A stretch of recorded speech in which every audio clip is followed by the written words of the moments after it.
आज या ठिकाणी आपण बऱ्याच दिवसांनी कोरोनाच्या काळामध्ये संपर्काचं आणि सोशल डिस्टन्सिंगचं पालन करून या ठिकाणी आपण जमलो आहोत।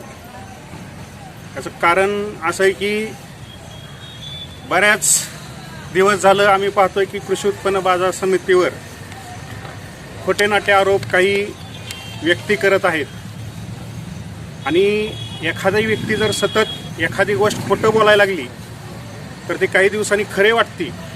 त्यामुळे त्या गोष्टीचा खुलासा करणं आम्हाला गरजेचं वाटलं म्हणून आज या ठिकाणी आपणा सर्वांसमोर मी ह्या गोष्टीचा खुलासा करत आहे। जसं जसं नगरपालिकेच्या निवडणुका आता जवळ येतील तशा राजकीय मनोरुग्णांच्या संख्या पण आता वाढायला लागणार आहे। कारण का आपण बऱ्याच वेळेस बघतो की काही माणसं आर्थिकदृष्ट्या संपल्यानंतर मनोरुग्ण होतात, काही सामाजिकदृष्ट्या होतात, काही शारीरिकदृष्ट्या होतात। पण काही लोकांना राजकारणात आणि लोकात कुठलंही स्थान नसताना फक्त स्वतःच्या प्रसिद्धीसाठी स्वस्तात काही प्रसिद्धी मिळते का ह्या उद्देशानं चांगल्या संस्थेंवर खोटे नाटे आरोप करायचे आणि चांगल्या संस्था बदनाम करायचा असा उद्योग या ठिकाणी काही व्यक्तींनी चालू केलेला आहे। म्हणून त्यांना मी राजकीय मनोरुग्ण ही एक नवीन संकल्पना त्यांना मांडत आहे। तर ज्या आरोप केले त्या आरोपांबाबतचं मी त्यांचं पहिल्यांदा सांगतो की त्याने काय आरोप केले आणि त्याच्यावरचा मी खुलासा या ठिकाणी करत आहे। त्यांनी पहिल्यांदा आरोप असा केला की बार्शी कृषी उत्पन्न बाजार समितीमध्ये जे गाळे वाटप होत आहे ते बेकायदेशीर आहे, ते मॅनेज करून केलं जातं, दबाव टाकून केलं जातं आणि त्याच्यामध्ये प्रचंड मोठ्या प्रमाणात भ्रष्टाचार त्या ठिकाणी चाललेला आहे असं त्यांनी पत्र दिलं। त्याच्यामध्ये त्यांनी असं म्हणलं की बार्शी उत्पन्न कृषी उत्पन्न बाजार समितीने व्यापाऱ्यांना गाळे बेकायदेशीररित्या वाटप करून केलेले भाडे करार कलम 52(ब) खाली किंवा इतर कलमांना रद्द करण्याबाबतचं पुनर्निरीक्षण अभिप्राय देऊन कारवाई करण्याबाबत। याच्यामध्ये मिरगन यांनी जी गाळे वाटपाच्या संदर्भातले जे आरोप केलते त्याच्यावर आपले AR कटके साहेब सहाय्यक निबंधक यांनी चौकशी केली आणि त्या चौकशी अहवालानुसार त्यांनी कळवलं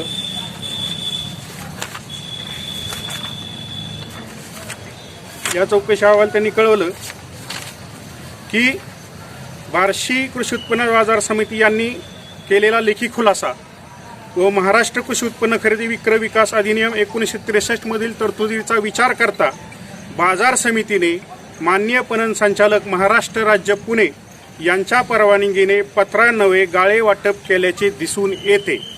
म्हणजे ह्या अभिप्रायात हा माननीय सहाय्यक निबंधक कटके साहेबांचा अहवाल आहे ह्याच्यावर पाठवलेला आणि त्यांनी स्पष्ट क्लिअर सांगितलंय की पणन संचालकाचे जे आदेश आलेले आहेत, जे निर्देश दिलेले आहेत त्याप्रमाणेच ह्या गाळे वाटपाचं पूर्ण वाटप झालेलं आहे आणि ते पूर्णतः कायदेशीर आहे याबाबतचा अहवाल त्यांनी दिलेला आहे। हे सगळं असताना सुद्धा परत ह्या ग्रहस्थांनी परत अजून तशीच एक तक्रार दिली की केलेला अहवाल हा चुकीचा आहे आणि तुम्ही त्यांनी ज्या पद्धतीने सांगतील त्या पद्धतीने अहवाल तयार करावा। म्हणजे एक प्रकारचा स्वतःच्या दर्जाहीन मंत्रीचा वापर करून अधिकाऱ्यांवर प्रेशर टाकून न्याय कसा द्यावा ही जर भूमिका एखादा तक्रारदार मांडत असेल तर त्या पाठीमागची त्याची खोटी भूमिका ही या ठिकाणी दिसून येते। खरं तर ही पत्रकार परिषद घेण्याचं कारणच असं होतं की आम्हाला बाकीचं कुठली गोष्ट मला सांगण्याची गरज नाही की हे खोटं बोलतायत। कारण का तुम्ही आज जरी मार्केट कमिटीच्या परिसरात फिरलात तरी आमचं विकास कामच तुम्हाला या ठिकाणी दिसून येईल की आम्ही करत असलेलं काम आणि विरोधक करत असलेले आरोप याच्यामध्ये किती तथ्यहीन आरोप ते करत आहेत आणि किती खोटं बोलत आहेत। तसं बघितलं तर ज्यावेळेस मार्केट कमिटी सत्ता राजभवनच्या नेतृत्वाखाली आपण आणली त्यावेळेस ह्या मार्केट कमिटी एक शून्य होतं। ही शून्यातून राजभवननी सुरुवात केली ह्या मार्केट कमिटीची आणि आज 2 वर्ष झालं आपण या ठिकाणी विविध विकास कामाचे तुम्हाला या ठिकाणी संपूर्ण दिसतंय। एक तर ही मार्केट कमिटीच पूर्ण बेकायदेशीर होती। ह्याची लेआउट मंजूर करण्यापासून मग लातूरवरचा जागा असेल, मार्केट कमिटी इथली बार्शी शहरातली असेल किंवा वैरागची असेल, ह्यांचे कुठलेही लेआउट मंजूर नसताना त्यावेळेस आपण आल्या आल्या पहिल्यांदा हे सगळे लेआउट मंजूर करून ही मार्केट कमिट्या सगळ्या अधिकृत करून घेतल्या म्हणजे ज्या जागाच बेकायदेशीर होत्या आत्तापर्यंतच्या काळातल्या, त्या आम्ही आल्या सत्ता आल्यापासून त्याला कायदेशीर स्वरूप प्राप्त द्यायचं काम केलं आणि त्या पद्धतीनं आपण ह्या पद्धतीने हे कामकाज करत गेलो. मला ह्या लोकांना एवढंच सांगायचं आहे की आपण ही काही काळ या ठिकाणी प्रशासक म्हणून काम केलेलं आहे. आपल्यालाही मार्केट कमिटीचे सगळे कायदे, मार्केट कमिटीची रचना, मार्केट कमिटी कोणत्या पद्धतीनं चालते, मार्केट कमिटीचे कायदे काय आहेत हे आपल्याला सर्व ज्ञात असणं गरजेचं आहे. पण अर्धवट ज्ञानाच्या आधारे जर आपण काही खोटे आरोप करत असताल आणि एखादी चांगली संस्था जर बदनाम करत असताल तर 100% आम्हाला पण याबाबत यापुढं त्याच पद्धतीनं तुम्हाला उत्तर देणं भाग आहे. पण काही जणांचं कसं आहे की त्यांना जर आपण उत्तर देत बसलो तर त्यांचं नसलेलं महत्त्व वाढतं, म्हणून आम्ही इतके दिवस ह्या गोष्टी टाळत होतो. पण केलेले आरोप आणि त्याचा खुलासा, माझी पत्रकारांना एक विनंती आहे ह्या निमित्तानं की जसं जसं नगरपालिका येईल तसे तसे आता आरोप होणार आहे. मग आमच्याकडनंही होऊ शकतात किंवा अजून कुणाकडनंही होऊ शकतात. पण आता पत्रकारांनी नुसतं लेखी कारकुनीचं पत्रकार न होता त्यातलं सत्यता पडताळून, एखाद्याने जर आरोप केले तर अगोदर तुम्ही त्यातली सत्यता पडताळून मग बातमी लावा, पुरावे घ्या, पुरावे दाखवून घ्या. पण विनाकारण कुणीतरी आरोप केले म्हणून छापायचं काय होतं, त्याच्यामुळं ह्या येणाऱ्या वर्षाच्या काळात एकतर निवडणुकीचा काळ आहे, तुम्ही तुमच्या हातात आहे, एखाद्याला खाली बी बसवायचं आणि एखाद्याला वर बी आणायचं. पण ह्या गोष्टी तुम्ही लोकशाहीचा जर चौथा स्तंभ असताल तर आपण काळजीपूर्वक ह्या गोष्टी इथून पुढं ह्या कराव्यात की आपण अगोदर त्यांच्याकडनं पुरावे घ्या, दाखवायला लावा, सत्यता पडताळा. मी प्रेस नोट दिली म्हणून पण छापू नका, माझ्याकडे जर ते पुरावे असतील तर ते तुम्ही छापा. अशा पद्धतीनं सुद्धा आपण ह्या बाबतीत पुढची वर्षाच्या काळात सहकार्य करावं असं माझी सर्व पत्रकार बांधवांना विनंती. आत्ताचा दुसरा विषय असा आहे की तो तांदूळ गव्हाच्या बाबतीतला बराचसा काही आत्ता सध्या चालू आहे आणि सतत सारखं बार्शी कृषी उत्पन्न बाजार समितीचं या बाबतीत नाव घेतलं जातं. मला एक लक्षात येत नाही की बाजारपेठेत कृषी उत्पन्न बाजार समितीचा अर्थच काय की शेतकऱ्यांच्या धान्याची बाजारपेठ. आता तांदूळ आणि गहू हा धान्याचाच प्रकार आहे असं मला वाटतं. आता जे आरोप करतायत त्यांना जर सोयाबीन आणि तुरीमधला जर फरक कळत नसेल, म्हणजे त्यावेळेस प्रशासक असताना त्यांनी हातात काहीतरी नाही तांदूळ नाही त्यांनी एकदा ते तूर झालं की नक्की सांगतो. म्हणजे ज्यांना सोयाबीन आणि तूर प्रशासक असण्याच्या काळात त्यांनी लिलाव पुकारताना स्वतः हातात तूर घेतली होती आणि सोयाबीनचे लिलाव म्हणून पुकारले होते, असे व्यक्ती इथं प्रशासक म्हणून काम करत होते. त्यांना साळी आणि तांदूळामधला फरक कळेल असं मला काही वाटत नाही. कारण का स्वतः त्याला शेतकरी असावं लागतं, स्वतः शेतात जाऊन काम करावं लागतं, बघावं लागतं. नुसतं कुठं तरी पडकं कुठलं तरी एखादं गेस्ट हाऊस बांधून शेतात कुणी शेतकरी होत नाही. त्याच्यामुळं माझी विनंती आहे की हा तांदूळ आणि गव्हाच्या बाबतीतलं जे काही गोष्टी आहेत त्याच्यामध्ये आपण पण नीट लक्षात फरक घ्या की मुळात ह्या बाजारपेठेत 15 तालुक्यातनं आणि 3-4 जिल्ह्यातून माल येतो. एवढी मोठी बाजारपेठ असताना गहू तांदूळ 150 किलोमीटरच्या परिसरात पिकत नाही, मग तांदूळ आणि गहू कुठनं येतो हा विचारलेला एक प्रश्न होता. आणि हा रेशनचा तांदूळ आहे का शासकीय तांदूळ आहे या बाबतीचेही प्रश्न उपस्थित केले गेले होते. माझा या बाबतीतला तुम्हाला एक म्हणणं आहे की ज्यावेळेस आरोप करणारे प्रशासक होते त्यांच्या काळात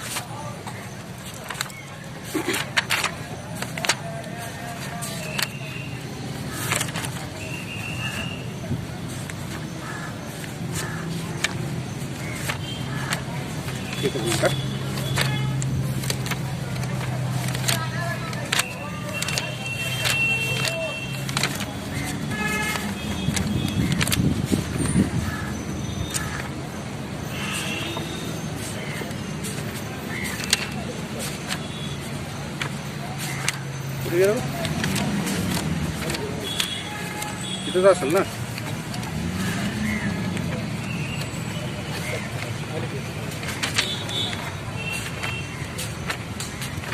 स्टॉप होत आहे मध्ये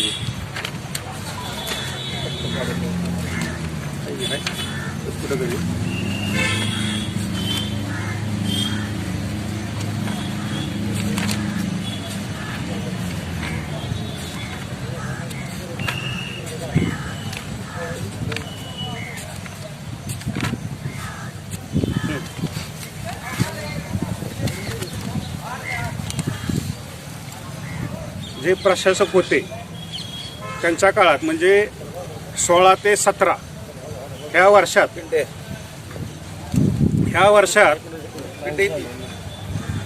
गव्हाची त्यांच्या काळात बरं का गव्हाची 44,581 पोत्याची आवक झाली. 16 ते 17 त्यांच्या प्रशासकाच्या काळात 44,581 आणि साळी ही 17,572 पोत्याची आवक झाली. मग आता मला हा प्रश्न आहे की नेमकं त्याच वेळेस 150 किलोमीटरमध्ये हा पिकलं का? म्हणजे ह्यांच्या प्रशासकाच्या काळात हे जे गहू तांदूळ आले बाजारात हे ते 150 किलोमीटरच्या परिसरात पिकले का ह्यांचा कुठल्या गोडाऊनशी संबंध होता का ह्यांचं कुठलं स्वतःचा व्यवसाय होता की त्यावेळेस ह्या काळात ह्या ठिकाणी ही आवक आली. मग स्वतःच्या प्रशासकीय काळात जर गव्हा तांदळाची आवक येत असेल तर साहजिक आहे कृषी उत्पन्न बाजार समिती ही धान्याचंच बाजारपेठ असल्यामुळे ही माल येत असतो हे ज्ञात असताना आणि याबाबत पनवेल पोलीस स्टेशननी एक प्रेस नोट जारी केली. मान्य रायगडचे जिल्हाधिकारी यांनी याबाबत खुलासा केला की हा सगळा माल कर्नाटक राज्यातून आलेला आहे. तिथल्या 5-6 तालुक्यातून हा सगळा माल आलेला आहे. महाराष्ट्रातल्या कुठल्याही रेशन दुकानचा किंवा कुठल्याही शासकीय धान्य गोडाऊनचा याचा कुठलाही संबंध नाही आणि यामध्ये बार्शीच्या बनावट पावत्या दाखवल्या गेलत्या आणि तो तपासात निष्पन्न झाला. त्याच्यामुळे महाराष्ट्रात बार्शी कृषी उत्पन्न सोडाच पण महाराष्ट्रात सुद्धा ह्या तांदळाचा कुठलाही संबंध या ठिकाणी नाही हे सगळं माहीत असताना सुद्धा पण वारंवार परत बार्शी कृषी उत्पन्न समितीचं नाव घ्यायचं म्हणजे साफ समजून तुमचं जमीन धोपाटण्यासारखा हा प्रकार आहे. त्यामुळं असले घाणेरड राजकारण या ठिकाणी त्यांनी करू नये अशी माझी त्यांना विनंती आहे. यावर जर एखाद्याला जर रेशन दुकानाच्या बाबतीत किंवा शासकीय घोटाळ्याच्या बाबतीत धान्याच्या बाबतीत जर करायचंच असलं असतं तर तुम्हाला आठवत असेल पूर्वी LB शेख यांनी याबाबत पूर्वी रेशन दुकानाच्या बाबतीतल्या घोटाळ्याचा फार मोठा माहितीचा स्तोत्र काढून उठाव करून माननीय हाय उच्च न्यायालयात एक याचिका दाखल केली ती आणि त्याच्यामुळं अख्ख्या महाराष्ट्रातल्या सगळ्या रेशन दुकानच्या तपासणी होऊन बोगस कार्ड कनेक्शन जे होते सगळे ते कमी होऊन तिथून खरी सुरुवात ह्या रेशन दुकानदारांच्या तपासण्याची झाली. त्याच्यामुळे LB शेख सारखं त्यांनी कार्य करावं. नुसतं आरोप करून किंवा काहीतरी खोटं बोलून ह्या गोष्टी साध्य होत नाहीत. आणि माझं त्यांना आव्हान आहे की आपल्याला जर याबाबत रेशन दुकानाच्या तांदळाच्या आणि गव्हाच्या बाबतीतला जर गोरगरिबाच्या धान्याचा जर कळवळा असेल तर आज व्यापारी असोसिएशनने बी त्यावेळेस 1 दिवसाचा बंद करून निवेदन दिलं. त्याच्यामध्ये त्यांनी असं म्हणलं होतं की येणारा माल हा आम्हाला कळत नाही की हा काळा बाजारातला आहे शेतकऱ्याचा आहे का अजून कुठला येतो आहे. ते शेतकरी माल समजून खरेदी करतात विक्री करतात त्याप्रमाणे मार्केटमध्ये त्याचा सेस भरला जातो. आणि त्यांच्या निवेदनामध्ये असं होतं की इथं एक माणूस नेमा की त्यांनी सांगावं की बाबा हा सरकारी आहे हा शेतकरी आहे. तर माझी म्हणजे मी आमदार साहेबांना सुद्धा आज विनंती करणार आहे की आपण शासन दरबारी याबाबत पाठपुरावा करावा. आणि आता आपला दर्जा बी गेलेला आहे त्यांचा ते मोकळे आहेत त्याच्यामुळं त्यांना आम्ही गेटवर सन्मानाने एक खोली बांधून देऊ तिथं त्यांची शासनामार्फत आपण नियुक्ती करू आणि त्यांनी सांगावं की आलेला तांदूळ गहू तपासावा आणि आम्हाला सांगावं की बाबा हा रेशनचा आहे हा शेतकऱ्याचा आहे. जे काही मानधन असेल शासनाने जे ठरवून दिलं असेल ते त्यांना आम्ही देऊ असं माझं त्यांना पूर्ण आव्हान आहे की आपण स्वतः प्रत्यक्ष गेटवर थांबा. लोकसेवा हे आपलं काम आहे आणि जर आपल्याला भ्रष्टाचारच जर खरा काढायचा असेल तर आपण या ठिकाणी निश्चित या गेटवर मेजर मोरे जे आहेत त्यांची एक रूम आम्ही रिकामी करून देऊ त्यांना व्यवस्थित सोयीसुविधा देऊ दर्जाप्रमाणे देऊ असं काही नाही. त्याच्यामुळं असं काय कुणी काळजी करण्याचं कारण नाही की आम्ही उत्तर देत नाही, ह्याचा अर्थ असा नाही की आम्ही काहीतरी भीतीपोटी का बसतोय. फक्त चुकीच्या लोकांचं महत्त्व वाढतं आणि त्याच्यामुळं काही जणांना कसं आहे, मला डाब्यात घ्या म्हणायची इथं पाळी आलेली, मला पण घ्या की, मला पण घ्या की, म्हणजे मला कोण विचारा ना, मग काय करायचं, आरोप करायचे. ज्या लोकांना हायकोर्टाने नाकारलं, एक लक्षात घ्या, कुणाला जर लई कायद्याचं ज्ञान असेल आणि त्याला जर वाटत असेल की प्रशासक नेमणं इतकं सोपं आहे, तर माझं त्यांना चॅलेंज आहे की प्रशासक नेमण्यात आमची PhD आहे. त्यांनी आम्हाला प्रशासक कसा नेमला जातो किंवा काय करावं लागतं ही सांगण्याची काय आवश्यकता नाही. भोगावतीवर बी पहिला प्रशासक आम्हीच आणला होता.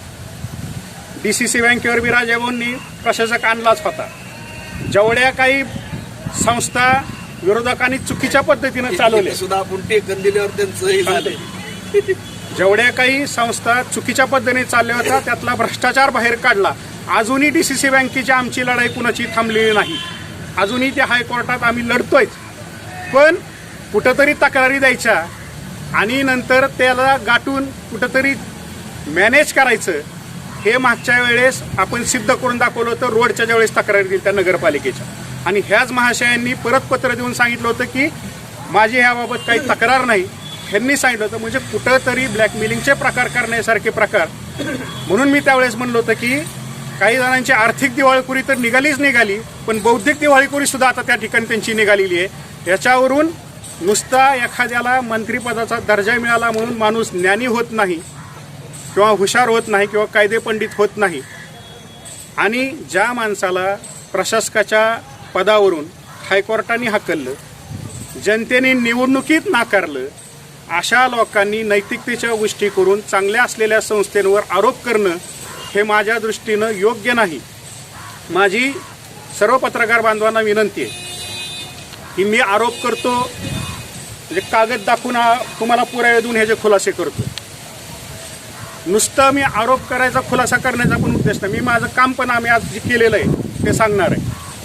याच्यामध्ये 2 संचालक असे आहेत की कुणाल घोलप आणि साहेबराव देशमुख. ह्या व्यक्तींनी आज तक्रारी केल्या किंवा तांदूळ गावाच्या बाबतीत, आणि सपोर्टिंग स्वतः दर्जाहीन मंत्र्यांनी केलं, पत्र दिलं. पण याच्यामध्ये ज्यावेळेस मार्केट कमिटीच्या सर्वसाधारण मिटिंग होतात, यामध्ये सर्व संचालक, आमचा एकही ठराव असा नाही, तुम्ही रेकॉर्ड बघू शकता, आमचा एकही ठराव असा नाही की तो बहुमताने मंजूर झाला आहे. आमचे सगळे ठराव हे सर्वसंमतीने मंजूर झालेले. म्हणजे एकाही संचालकाचा आजपर्यंत कुठल्याही ठरावाला कधीही विरोध झालेला नाही. आणि या उपर मी तुम्हाला सांगतो की सर्व संचालक, म्हणजे आम्ही असू नाहीतर विरोधक असू, म्हणजे आम्ही आणि चेअरमन हे तर भत्ते पण घेत नाही स्वतः, फक्त जी कोण असतील ना आम्ही संचालक, आम्ही चहाच्या मेन देत आहोत तिथं. अगदी विरोधक सुद्धा बरं का, एकाही विरोधकाच्या संचालकांनी आजपर्यंत चहा व्यतिरिक्त इथं कुठलीही अपेक्षा कधी केलेली नाही. सगळ्यांनी सहकार्याने सर्वसंमत ठराव करून सगळ्यांनी सहमती देऊन ह्या सगळ्या गोष्टी केलेल्या आहेत. पण आतमध्ये मिटिंगच्या वेळेस एक भूमिका मांडायची आणि बाहेर जाऊन ह्या 2 संचालकांनी वेगळी भूमिका मांडायची. यावर सुद्धा परत आम्ही विचार केला आणि मी एक परत बघितलं की जे आरोप करतायत त्यांच्या प्रशासक काळातले मी काही गोष्टी बघितल्या. त्यांनी एक असं सांगितलं की माझ्या प्रशासकाच्या काळात मी 17 कोटी रुपये शेत जमा केला. माझ्याकडे पुरावा आहे. 16 ते 17 ह्या दरम्यान मार्केट कमिटीचा शेअर जमा झाला 3,65,00,000 रुपये त्या वर्षातला. ते वेळेस प्रशासक होते आणि तो सुद्धा त्यामधला 15-16तला एक फरक निघाला 27 लाख रुपयाचा, तो त्यात ॲड झाला म्हणून ते 3,65,00,000 दिसत आहेत, नाहीतर खरा 3 कोटीच झाला. माझी विनंती आहे त्यांना, जर त्यांच्याकडे 18 कोटी रुपये त्यांनी जर तो शेअर गोळा केला असेल तर राहिलेले 15 कोटी त्यांनी कुठं घातले हा खुलासा त्यांनी करा.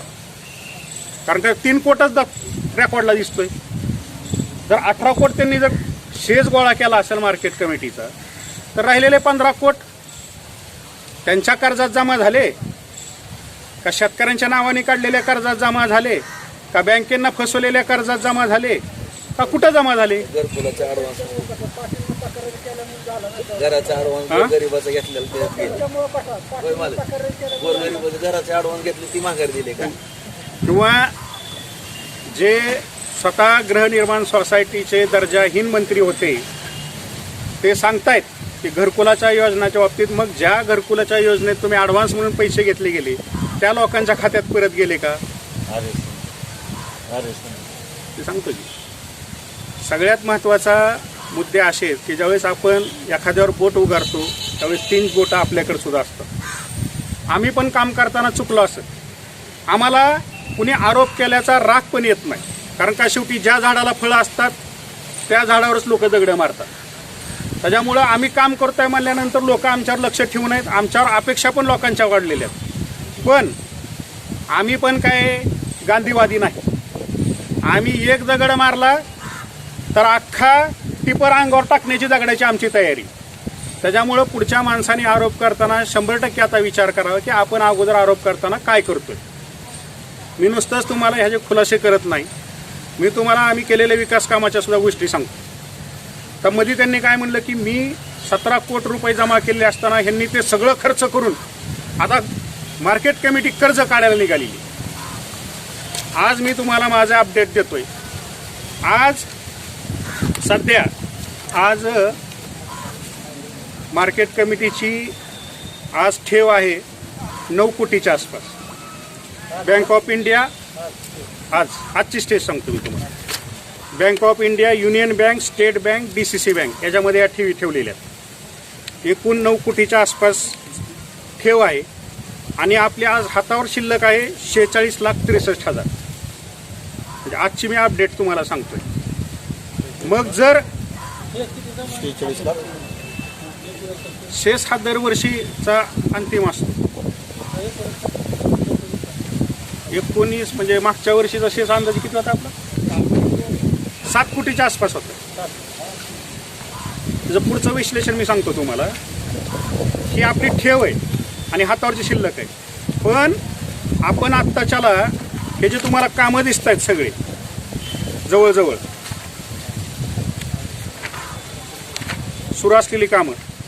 सुरू असलेले आणि झालेली कामं जी चालू आहेत, म्हणजे रस्त्याच्या असू द्या, ड्रेनेजच्या असू द्या, पाण्याची पाईपलाईनची व्यवस्था असू द्या, लाईटची व्यवस्था असू द्या, चाळणी यंत्राचं, हमाल भवन, ह्या सगळ्या ज्या गोष्टी आपण करतोय तो जवळजवळ आकडा आहे आपला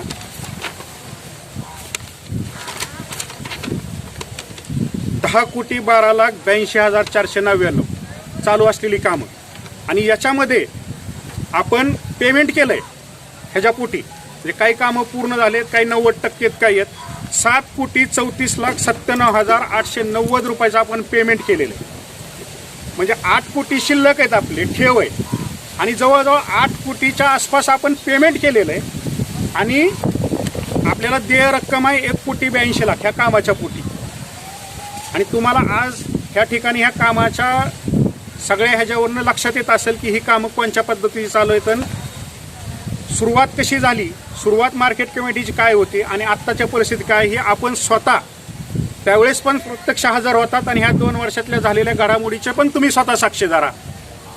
त्यामुळं कुणी आरोप करताना एखादा आंधळा माणूस सुद्धा मार्केट कमिटीत आल्यावर सांगेल की मागच्या 2 वर्षाखाली मार्केट कमिटीची परिस्थिती काय होती आणि आत्ता 2 वर्षानंतर काय, हे लांब राहू द्या. मी अजून तुम्हाला सांगतो की 3 कोटी रुपये आपण कर्मचाऱ्यांचा 6व्या वेतनाचा महागाई भत्ता ह्यात दिलेला आहे. हे मी तुम्हाला सांगितलं नाही. म्हणजे ते 8 कोटी आणि हे 3 कोटी. म्हणजे नुसता व्यापाऱ्यांचा, शेतकऱ्यांचा हा प्रश्न सोडला, आपण इथल्या कर्मचाऱ्यांचा सुद्धा प्रश्न मार्गी लावला की जे सगळं इतक्या वर्ष पेंडिंग होतं सगळ्या गोष्टी. म्हणजे खर्च करत असताना, विकास कामं करत असताना आता असं होऊ शकत नाही की विकास कामं तर करायची आणि तुम्ही असं म्हणू शकत नाही की आपण पेमेंट तर द्यायचं नाही. असं तर कुठंच शक्य नाही. बरं, त्यांनी पण असं कधी काम केलं नाही. म्हणजे स्वतःच्या वेळेस त्यांनी टेंडर केले, आता त्यांना ती सवय असेल की एखादं न काम करता पेमेंट उचलायची, ही काय त्यांना माहिती असेल त्याची. म्हणजे काय काय लोकांना त्यात माहीर असतात आणि त्याच्यामुळे त्यांना काय वाटतं की हे असंच सगळं तिथं चाललेलं असावं. तर माझी जे कोण आरोप करते त्यांना विनंती आहे की आपण जरा रात्री का होईना कमीत कमी चक्कर मारा अंधारात, की जे तुम्हाला स्वतःच्या प्रशासकाच्या काळात जिथं उजेड नव्हता त्या ठिकाणी सुद्धा टाचणी पडेल असा उजेड त्या ठिकाणी दिसल. मी बऱ्याच जणांचा या ठिकाणी उल्लेख करणार नाही. मार्केट कमिटीच्या बाबतीतला काही धैर्यशील पाटलांनी पण तक्रारी केल्या त्या स्वतः, आणि त्यांची पण तक्रार होती त्या प्रशासकाच्या बाबतीत अगोदर. स्वतः सांकाळ बापू त्यावेळेस मार्केट कमिटीचे सदस्य म्हणून होते, त्यावेळेस त्यांनी केलं, आणि स्वतः आम्ही त्यावेळेस टेकन दिलं. म्हणून तुम्हाला हे प्रशासकाचा जी काही भ्रष्टाचार जी तुम्ही काढला पूर्वीच्या लोकांचा, तो तुम्हाला त्या ठिकाणी वाटलं की आम्ही सगळ्या गोष्टी केल्या, पण तसं नाही. या ठिकाणी बऱ्याचशा लोकांचे हातभार या ठिकाणी लागले होते, आणि मुळात प्रशासक हा तुमच्या तक्रारीवरून आला ही मुळात गैरसमज काढून टाक. प्रशासकाची नेमणूकच मुळात मुदत संपल्यामुळे झाली ती मार्केट कमिटी. त्यामुळे कुणी तक्रारी केल्या म्हणून प्रशासक वगैरे आले नाहीत. तुम्हाला जर आता जर वाटत असेल तर ज्या काही 57च्या चौकशा अजूनही मार्केट कमिटीच्या चालू आहेत त्याच्यामध्ये स्वतः तुम्ही हायकोर्टात जावा आणि त्या तक्रारीचं तुम्ही पूर्णपणे पाठीमागं लागून त्याचं हे करून घ्या. तर उगाच तक्रारी करायच्या, खोटं बोलायचं आणि पाठपुरावा तर कुठल्याच गोष्टीचा करायचा नाही, त्या तडीच न्यायच्या नाहीत, आणि स्वतःचं काहीतरी राजकीय हेतू साध्य करण्यासाठी ह्या सगळ्या गोष्टी करायच्या, हे कुठंतरी थांबलं गेलं पाहिजे. याच्यासाठी आज एवढा खुलासा करण्याची पाळी आणि जीव तोडून बोलायची पाळी आहे. वकिलाची फी अर्धी देते तो, त्याच्यामुळे पाठपुराची शेवटपर्यंत होत नाही.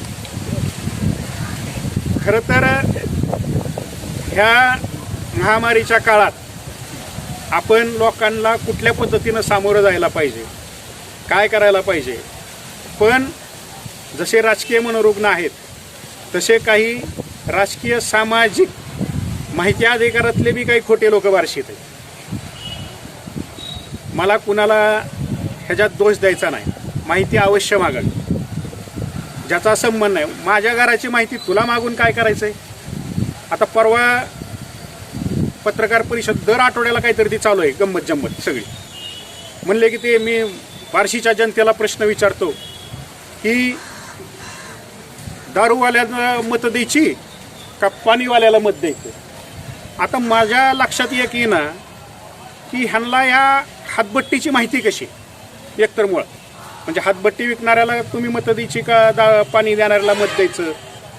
मला अजूनही कळलं नाही की हे कुठल्या हातभट्टीच्या गुत्त्यावर कधी जात होते प्यायला. बरं, दर्जा असलेला माणूस एकदम इंग्लिशवरनं गावठीवर कसा काय आला. म्हणजे इतकी परिस्थिती ढासळली असेल तर माझी आपल्या सर्वांना विनंती आहे की आपले पण संबंध असतात वाईन शॉपवाल्याशी, आपण उधारी लावून देऊ. चांगला काळ आल्यानंतर ते पण पितील परत इंग्लिश.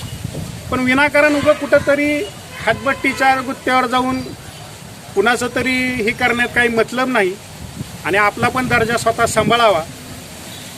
कुठले तरी 4 खोटे माहिती अधिकाऱ्याचे माणसं हाताशी धरून लोकांना विनाकारण त्रास देणं, असाच प्रकार त्या RSMमध्ये चालू झाला. महावीर कदमसारख्या एखाद्या व्यक्तीला त्याची वैयक्तिक बांधकामाची खोटी माहिती तक्रार देणे, स्वतःचं सगळं बेकायदेशीर असताना सगळ्या गोष्टी त्या लोकांना देताना, पण मुलाखतीमध्ये मात्र मी गृहनिर्माणचा अध्यक्ष आहे, मी इतके घरकुऱ्यांना मंजुरी आणली. अरे, ज्याचे स्वतःचे प्रकल्प अर्धवट आहेत, बेकायदेशीर आहेत, तिथले राहणारे लोक तक्रारी करत आहेत. संतनाथ गृहनिर्माण सोसायटीमध्ये कशा पद्धतीचा भ्रष्टाचार झाला हे आम्ही सांगण्याची काय गरज नाही, कारण का त्याच्यात तक्रारी तिथं दाखल आहेत. तिथले जे बाधित लोक आहेत त्यांनी तक्रार दाखल केली, RSMमधल्या बाधित लोकांनी तक्रार दाखल केली. आज ती कुठंतरी त्या ताडसोन्ने रोडला एक मोहनच्या हडप्प्यासारखी एक इमारत दिसते, म्हणजे अर्धवट झालेलं सगळं काहीतरी, दुसऱ्या सळ्या उभ्यात, भिंती पडलेल्यात. ही जर अशी घरकुल योजना असेल आणि ह्याचे जर ही सहअध्यक्ष असतील तर महाराष्ट्राचा झालेला सहअध्यक्ष आणि त्याचा कार्यकाळ हा कशा पद्धतीनं कार्यरत झाला आणि किती पद्धतीनं वाईट पद्धतीनं काम केलं, आणि परत मात्र हाकललं की परत म्हणायचं मी जानेवारी महिन्यातच राजीनामा दिला. म्हणजे डाग परवा फडणवीसांनी म्हणलं होतं की बूंद से गई वो हाऊस से नहीं आती, तर राजीनामाच दिला होता. तर त्याच वेळेस लगे प्रेस कॉन्फरन्स देऊन सांगितलं होतं की मी राजीनामा दिलेला आहे. पण आमचं धोरण असं आहे की आम्ही जे केलेले पाप आहेत ते कुठंतरी झाकण्यासाठी आम्हाला कुठल्या तरी सत्तेची गरज लागते. त्यामुळं आम्ही जशी सत्ता बदलल तसं आमचं धोरण आम्ही बदलतो. अशा पद्धतीचे काही लोक आहेत. आणि आता अशी परिस्थिती चालू आहे, माझी सत्ता आहे मीच मोर्चे काढतोय, माझ्या लक्षातच ये नाही, माझ्या सत्तेच्या विरोधात मीच मोर्चा. मग तुला जर तेवढी जर हे असेल, फटाक दिवशी तुम्ही तुमच्या पदाचे राजीनामे द्या आणि मग तुम्ही तुमच्या शासनाच्या विरोधात वाढा की तुम्ही अशा पद्धतीने चुकीचं काम करा. पदावर बी तुम्ही त्या राहताय, सत्तेत पण तुम्हीच आहात, सत्तेच्या विरोधात बी तुम्हीच बोलताय. म्हणजे नेमकं लोकांसमोर तुम्ही खोट्या पद्धतीनं वागणूक करून आत्ताच्या कोरोनाच्या काळात खरं तर मोर्चे काढणं किंवा ही काढणं संक्रमणाला तुम्ही वाढीव देताय. म्हणजे तुम्ही एका लोकांच्या जीवाशी खेळताय. ह्या गोष्टी टाळण्यापेक्षा तुम्ही स्वतःच्या पदाची ताकद वापरून लोककल्याणासाठी जर काही गोष्टी करता आल्या तर त्या अवश्य करा. परवाच्या पत्रकार परिषद म्हणले की बार्शी झोपडपट्टी मुक्त होण्याची माझी खंत झाली. अजूनही माझं चॅलेंज आहे, राजभाऊ आपले 110 कोटीचा बार्शी नगरपालिकेचा एक प्रकल्प आहे, 3 वेळेस टेंडर प्रसिद्ध झालं पण अजूनही त्याला कोणी प्रतिसाद दिला नाही. घरकुल योजनेचा माननीय हे घरकुल योजनेत जर श्रेष्ठ असतील तर त्यांनी ते टेंडर घ्यावं आणि बार्शीतली घरकुल योजना राबवावी. जसं राजाभाऊंनी आमदारकीच्या काळात पंचायत समितीच्या माध्यमातून असू द्या, झेडपीच्या माध्यमातून असू द्या, गावोगावी घरकुल योजना राबवल्या. पहिली वाल्मिकी योजना असेल बार्शी शहरातली की जी स्वतः राजाभाऊंनी जागा देऊन त्या ठिकाणी राऊतचाळीत ती योजना राबवली गेली. ही पहिली योजना आहे जे सत्यत्यात उभारली आहे. पण उगं मी हवेत 66,000 काळेसाहेबांच्या आजच्या पेपरला मी बातमी वाचली की 66,000 घरकुलं मी मंजूर करून आली. आणि मंजूर कशाला करावी लागते, ऑलरेडी ती योजनाच आहे तशी, मंजूर करायची काय गरज आहे. पंतप्रधान आवास योजनेखाली कुणालाही घरकुल मिळू शकतं, त्यांनी फक्त हीच करायचं आहे, अर्ज करायचे. मंजूर करणं आणि एखादी योजना पूर्ववतनास नेणं ह्याच्यामध्ये जो फरक आहे, उगाच कुणीतरी टिमकी वाजवणे की मी असं केलं आणि तसं केलं, असं काही नाही. योजना मंजूर करून आणणं सोपं असतं पण त्या पूर्णत्वास नेणं सोपं आहे. आज जर आम्हाला जर मार्केट कमिटीत तुम्ही आम्हाला सगळ्यांनी मिळून निवडून दिलं आणि आम्ही जर ह्या 2 वर्षात ही लोकांनी जर कामं समोर दिसली नसती तर त्याचा काय उपयोग आहे. तुम्हाला निवडून कशासाठी दिलं लोकांनी. म्हणून पहिल्या दिवशीपासून आम्ही एक ठरवलं, कुठलाही संचालक असू द्या, 2च मिनिट, कुठलाही संचालक असू द्या की विरोधातला असू द्या किंवा कुणी असू द्या, कुणीही या इथं चहाच्या मेंद्यात नाही, कुठल्याही भ्रष्टाचाराला कुणी थारा कधी देणार नाही. पण आता मात्र त्या 2 संचालक जे आहेत त्यांच्या विरोधात प्रशासकाच्या काळात, मिरगणींनी प्रशासकाच्या काळात जी टेंडर दिली गेली, एक वजन काट्याचं टेंडर वाणी म्हणून आहे, त्यांचेच नातेवाईक आहेत. दुसरं शेणचे पाडाचं जी सध्या टेंडर आहे ती मलाही माहिती नव्हतं, ते पण पोकळे म्हणून त्यांचे नातेवाईक आहेत. आणि ते स्वतः संचालक, मी जबाबदारीनं बोलतोय, ते स्वतः संचालक कुणाल घोलप हे चालवतात. ह्याची तक्रार मी DDRकडे केलेली आहे, त्याचे पुरावे मी या ठिकाणी सुद्धा आणलेले आहेत. त्यांनी स्वतःच्या सहीनं त्या टेंडरचे स्वतःचे पैसे भरलेले आहेत, त्याची पावती माझ्याकडे आहे, ती सुद्धा मी या ठिकाणी तुम्हाला आता पाऊस यायला लागल्यामुळे दाखवत नाही पण आज गेल्यावर दाखवतो. ह्या संचालकांवर डायरेक्ट ह्यांचा टेंडरमध्ये सभासद असल्यामुळे ह्यांचं संचालकपद रद्द करावं आणि संस्थेची बदनामी करणं हा सुद्धा डिस्क्वालिफिकेशनमध्ये येतं. ह्या दोन्ही संचालक आज संस्थेची बदनामी करत जर असतील तर त्यांच्याबाबतही योग्य कारवाई करावी असं मी चेअरमनला सुद्धा येणाऱ्या मीटिंगमध्ये सुचवणार आहे. त्यामुळं कुठल्याही कारणाने खोटे आरोप करताना ह्या सगळ्याचा काळजीपूर्वक विचार आता सगळ्यांनी करणं गरजेचं आहे. आत्ताच्या सध्याला विकास कामं जी चालू आहेत ती मी लिस्ट आणली होती पण पावसाच्या ह्याच्यामुळे मी तुम्हाला सांगत नाही, पण ती लिस्ट तुम्हाला मी सगळ्यांना देईल आतमध्ये की विकास कामं कोणची कोणची चालू आहेत. माझी सर्वांना विनंती आहे की आपण ह्या सर्व गोष्टीचा निश्चितपणाने उलगडा करावा आणि सत्य लोकांसमोर जनतेसमोर आणावं आणि खोट्या लोकांना आपण किती पद्धतीनं लोकांसमोर मांडतोय याचाही आपण विचार करावा. आपण ही पत्रकार कारकून न होता एक सत्य शोधणारा पत्रकार व्हावा अशी या ठिकाणी मी सर्वांना आवाहन करून आजचं माझी हा जाहीर खुलासा मी थांबवतो. जय हिंद, जय महाराष्ट्र, सर्वांचं धन्यवाद.